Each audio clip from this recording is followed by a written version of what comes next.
Hey guys, Tate here. In this video I'm going to share a few tips or techniques that I like to teach my students to find a little bit more control or hang time in their handstand. Now I like to teach the handstand with the L shape. It just allows me to create energy out through the legs, but there's no right or wrong way to teach or learn how to do a handstand. That's just my preference and what's easier in my body or what I find easier for my students' bodies. When we set this up, what you see a lot of times is people think I got to lift this left leg up as much as possible. But what happens to get the left leg up as much as possible is this hip kind of rolls open and the hips become off kilter already to start. And then they think I got to swing this left leg or this lifted leg as far as possible, which then throws the hips off again, and the hands, as you can see, just start to kind of walk forward, or you cartwheel out, or you just start to feel off balance and you come down.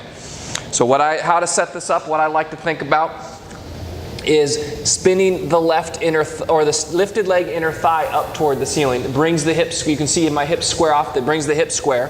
And then I think about just still lifting it up as high as possible, but it's not going to go up quite as high with the hips square. Now I like to keep my foot pointed, the toes spread.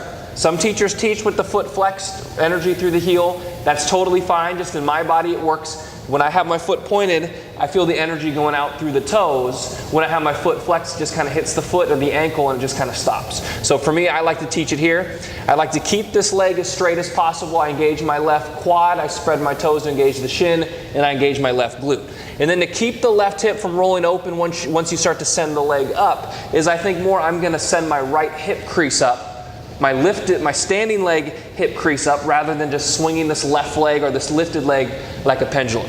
So for example, when I'm coming up here, I spin my left inner thigh up, I wrap my elbow creases forward. I think I'm going to lift this hip crease up over my shoulders, and then I'm going to point my right foot, I'm going to keep my right lower leg straight and active. And the reason why I like to keep it active is it keeps the hips in place. You can see when I bend my knees here, my hips start to move a little bit. When my legs are straight, the hips stay. And I can just kind of hold this here, and then when I'm comfortable, bring my legs together and then bring them down. So again, I like to teach the handstand from the L shape because it allows you to create energy out, find the balance, and then slowly bring it up. And the reason why I like to keep the leg straight with no bend and just keep the energy out through the toes is because then it keeps all the muscles through the hip active so the hip doesn't move. So give it a go. Again, plant your hands.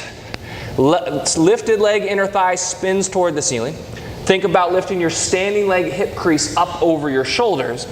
Without using the momentum in the left leg, you're thinking about using the momentum in the right hip. And then the energy through the toes, and the leg stays straight. Then once that bottom leg gets lifted, I straighten it out and I can hold it.